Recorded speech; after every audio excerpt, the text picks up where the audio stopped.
अगर आप भी चाहते हैं कि एसएस फिल्म्स मोतिहारी के ऑडियो वीडियो सबसे पहले आप तक पहुंचे, तो इस चैनल को सब्सक्राइब करें और साथ ही बेल आइकन को दबाना ना भूलें।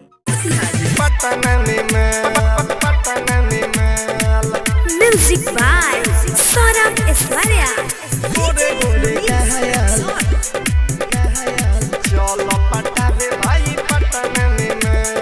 दूधनियन होके सके गोरे गोरे घायल, चल पटावे भाई पटन में माल। दूधनियन होके सके गोरे गोरे घायल, चल पटावे भाई पटन में माल। बन ठन के सब घूमेली हो, बन ठन के सब घूमेली, ओकनी के देखी के बिगड़ जाला हाल। दूधनियन होके सके गोरे गोरे घायल, चल पटावे भाई पटन में माल। दूधनियन होके सके गोरे गोरे घायल, चल पटावे भाई पटन में माल। Saurabh digital recording studio Patna. गोरे गोरे घायल,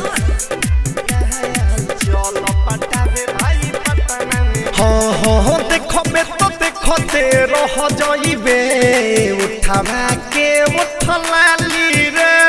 मन करी बसिया रोटी साथे, बोर के अभी खाली रे, बोर के अभी खाली रे। चल पटावे भाई पटन रे रे, देखबे तो देखते रह जाइबे, उठावा के उठलाली रे। मन करी बसिया रोटी साथे, बोर के अभी खाली रे, बोर के अभी खाली रे। मुँह बानी घूमेली सब धनी से लायल, चल पटावे भाई पटन में माल। दूधनियन होला सके गोरे गोरे घायल, चल पटावे भाई पटन में माल। बन ठन के सब घूमेली हो, बन ठन के सब घूमेली, ओकनी के देखी के बिगड़ जाला हाल। दूधनियन होके सके गोरे गोरे घायल, चल पटावे भाई पटन में माल।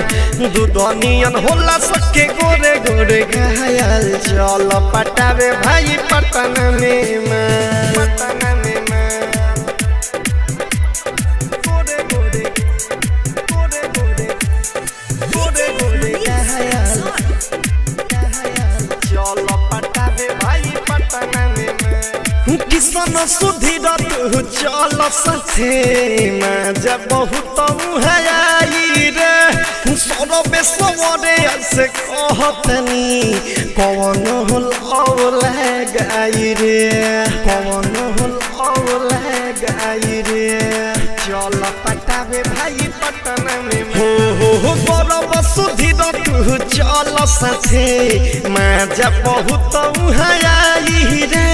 सौरभ ऐश्वर्या से कहतनी, कौन लौला गाई रे, कौन लौला गाई रे। रतन रतनेश ढोढ़ी देखे खाली खायल, चल पटावे भाई पटन में माल।